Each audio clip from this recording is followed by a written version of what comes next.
नेत्यांपासून ते राजकारणापर्यंत प्रत्येक घडामोडीवर बारीक नजर ठेवणारा तुमचा हक्काचा लोकल न्यूज प्लॅटफॉर्म ठाणे दर्पण, ठाण्याचं खरं प्रतिबिंब. कल्याण डोंबिवली पालिकेच्या डोंबिवलीतील शास्त्रीनगर रुग्णालयातील डॉक्टरांना बेदम मारहाण केल्याप्रकरणी दाखल गुन्ह्यात अटक असलेले शिंदे शिवसेनेचे नगरसेवक रमेश म्हात्रे आणि त्यांचे 3 साथीदारांना सोमवारी पोलीस कोठडीची मुदत संपल्याने विष्णुनगर पोलिसांनी कल्याण जिल्हा व सत्र न्यायालयाचे न्यायाधीश के.एस. कातकाडे यांच्यासमोर दूरदृष्टी प्रणालीच्या माध्यमातून हजर केले. न्यायालयाने बचाव पक्ष आणि सरकारी पक्षाचे युक्तिवाद ऐकून रमेश म्हात्रेसह 3 आरोपींना 24 जुलैपर्यंत न्यायालयीन कोठडी सुनावले. शुक्रवारी रमेश म्हात्रे यांना न्यायालयात आणल्यानंतर पोलीस आणि वकील यांच्यात झालेला वाद याविषयी न्यायालयाने पोलिसांना दिलेली समज. पोलिसांनी यावेळी म्हात्रेंना दूरदृष्टी प्रणालीतून म्हात्रेंना न्यायालयात हजर करण्याचा निर्णय घेतला. न्यायालयातील दोन्ही बाजूच्या युक्तिवादानंतर न्यायालयाने आरोपींना 24 जुलैपर्यंत न्यायालयीन कोठडी सुनावले. म्हात्रेच्या वकिलांनी तात्काळ जामिनासाठी अर्ज दाखल केला. वैद्यकीय कारणाने न्यायालयीन कोठडी सुनावली असे ॲडव्होकेट संजय धनके यांनी सांगितले. म्हात्रेसह आरोपींची आधारवाडी कारागृहात रवानगी करण्यात आले.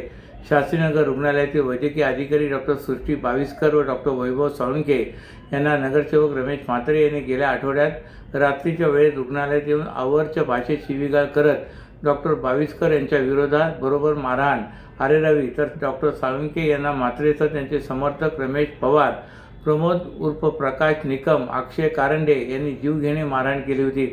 डॉक्टर साळुंखे यांच्या डोक्यात जाडजूड नसतीचे फटके मारले होते. मारहाण प्रकरणी डॉक्टर साळुंखे यांनी विष्णुनगर पोलीस ठाण्यात गुन्हा दाखल केला होता.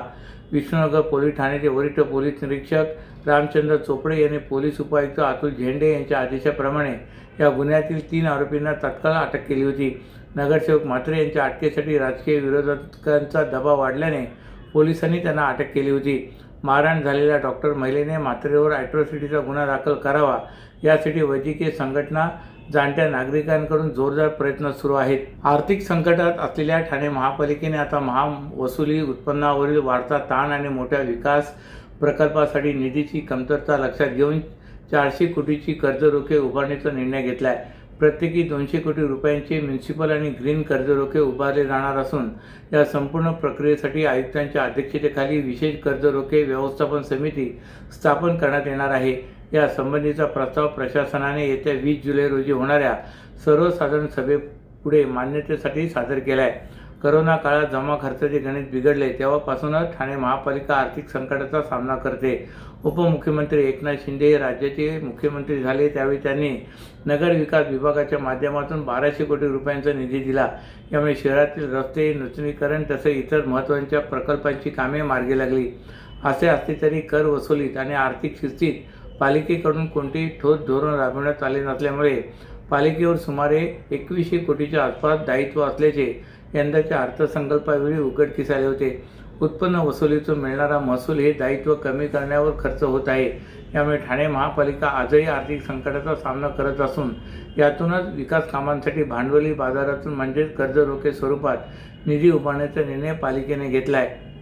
ठाणे शहरातील पर्यावरणपूरक वाहतूक व्यवस्था, क्लटर विकास योजना, सांडपाणी प्रक्रिया प्रकल्प, घनकचरा व्यवस्थापन, सौर ऊर्जा, हरित क्षेत्र विकास आणि अन्य भांडवली विकास कामांसाठी मोठ्या प्रमाणात निधीची आवश्यकता आहे.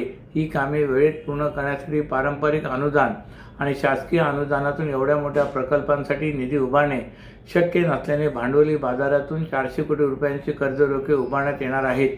यात 200 कोटी रुपयांचे म्युनिसिपल कर्जरोखे आणि 200 कोटी रुपयांचे ग्रीन कर्जरोखे असणार आहेत. या कर्जरोख्यांचा कालावधी 7 ते 10 वर्षाचा असून व्याज दर अंदाजे 7.5 ते 8.5% दरम्यान राहण्याची शक्यता आहे असे पालिकेने प्रस्तावात म्हटले आहे. ठाणे महापालिका क्षेत्रात गेल्या आठवड्यात पावसादरम्यान झाड कोसळून मृत्यू पांडुरंग भिकू भुवड यांचा मृत्यू झाला असून त्यांच्या कुटुंबाला 10 लाख रुपयांचे अनुदान आणि कुटुंबातील एका पात्र पाल्यात ठाणे महापालिकेत कंत्राटी नोकरी देण्याचा प्रस्ताव प्रशासनाने तयार केला असून हा प्रस्ताव येत्या 20 जुलै रोजी होणाऱ्या सर्वसाधारण सभेपुढे मान्यतेसाठी सादर केला जाणार आहे. ठाणे महापालिका क्षेत्रात 7 जुलै रोजी मुसळधार पाऊस झाला. या पावसादरम्यान अनेक वृक्ष उन्मळून पडले. या दरम्यान एक वृक्ष पडून प्रकाश भुवड यांना आपला जीव गमवावा लागला. ठाण्याच्या लुईसवाडीतील RTO कार्यालयाजवळून पावसादरम्यान झाड कोसळले होते. यावेळी येथील रस्त्याने जात असलेले धर्मवीर नगर येथील पांडुरंग भुवड यांच्या डोक्यावर झाड कोसळून ते गंभीर जखमी झाले होते. त्यांना तातडीने हाजुरी येथील महावीर जैन रुग्णालयात दाखल करण्यात आले. त्यांच्या मेंदूतील रक्तस्राव थांबवण्यासाठी शस्त्रक्रियेसह आवश्यक उपचार करण्यात आले. मात्र उपचारादरम्यान 9 जुलै रोजी त्यांचा मृत्यू झाला. भुवड हे कुटुंबातील प्रमुख कमावते सदस्य होते.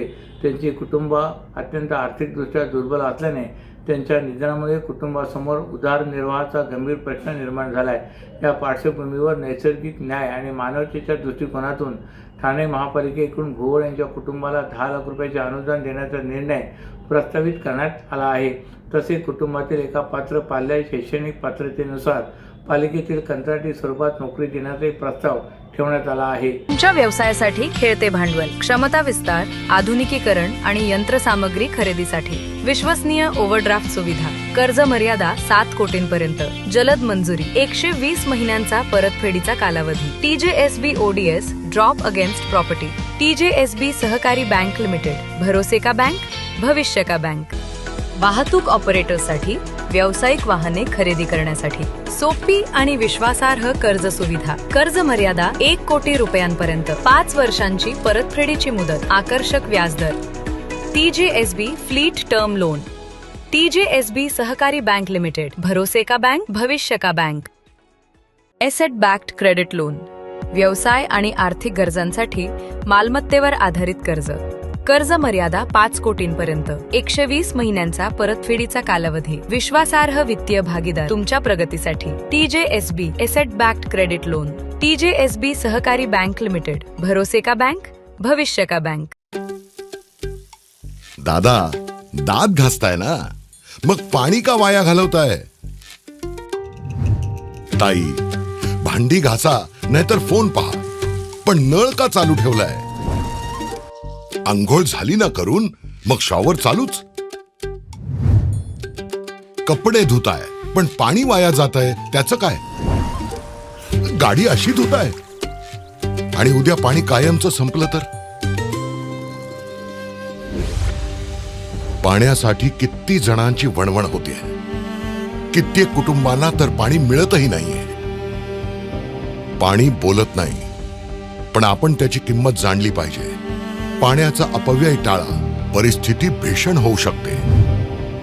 प्रत्येक थेंब जपा, पाणी वाचवा. पाणी ही निसर्गाची देणगी आहे. पाणी निर्माण करता येत नाही. पाण्याची बचत हीच पाण्याची निर्मिती.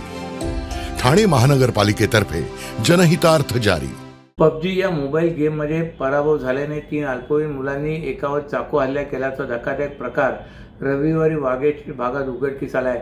जखमी मुलगा देखील अल्पवयीन असून या प्रकरणी श्रीनगर पोलीस ठाण्यात गुन्हा दाखल झाला आहे. दरम्यान PUBG या मोबाईल गेमवर भारतात बंदी आहे असे असतानाही मोबाईलमध्ये गेम उपलब्ध होत असल्याने आश्चर्य व्यक्त होते. जखमी 17 वर्षीय मुलगा वाघेश्री येथील रामनगरमधील वाल्मिकी पाडा येथे कुटुंबासह राहतो. परिसरातील मित्रांसोबत तो नेहमी मोबाईलवर PUBG गेम खेळत असे. गेममध्ये पराभूत मित्रांची चेष्टा करण्याची त्यांच्या सवय होती. 10 जुलैला परिसरातील एका उद्यानात PUBG गेम खेळताना एका मुलाचा पराभव झाल्यानंतर त्याची चेष्टा करण्यात आली. त्यावेळी संतापलेल्या त्या मुलाने चाकू आणून धमकवण्याचा प्रयत्न केला होता. मात्र नातेवाईकांनी त्याला समजावून घरी नेले होते. रविवारी रात्री 10 वाजण्याच्या सुमारास जखमी मुलगा 2 मित्रांसोबत रामनगर सार्वजनिक स्वच्छतागृह परिसरात बसला होता. त्यावेळी तिघे अल्पवयीन दुचाकीवरून तेथे आले व काही वेळ बोलण्यानंतर दोघांनी अचानक चाकूने त्याच्यावर हल्ला केला. त्यांच्या छाती, पोटात आणि डाव्या हातावर वार करण्यात आले. हल्ल्यानंतर दोघेही दुचाकीवरून घटनास्थळावरून पसार झाले. जखमी झालेला मुलगा घरी जाण्याचा प्रयत्न करत असताना नातेवाईक आणि स्थानिक नागरिकांनी त्याला तात्काळ रुग्णालयात दाखल केले. तेथे त्याच्यावर उपचार सुरू होते.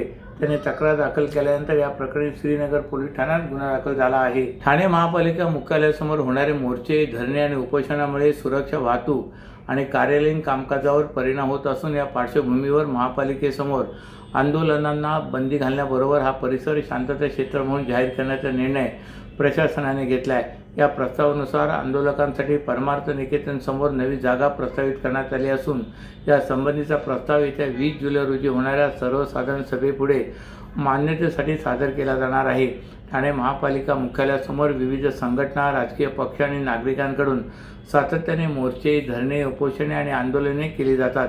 या आंदोलनादरम्यान मुख्य प्रवेशद्वारासमोर मंडप उभारणे, ध्वनिक्षेपकांचा वापर, घोषणाबाजी तसे अधिकाऱ्यांची वाहने अडवण्याचे प्रकार घडत असल्याने वाहतूक कोंडी होते. याशिवाय पालिका सुरक्षा व्यवस्थेवर ताण आणि कार्यालयीन कामकाजात अडथळे निर्माण होतात, असा दावा पालिका प्रशासनाने प्रस्तावित केला आहे. या पार्श्वभूमीवर मुख्यालयाच्या प्रवेशद्वाराऐवजी सुमारे 100 मीटर अंतरावरील परमार्थ निकेतन समोरील चौक आंदोलनासाठी अधिकृत जागा म्हणून निश्चित करण्याचा प्रस्ताव महासभेपुढे ठेवण्यात आला आहे. अशाच नव्या आणि ताज्या बातम्यांसाठी ठाणे दर्पणच्या पेजला लाईक करा आणि फॉलो करायला विसरू नका.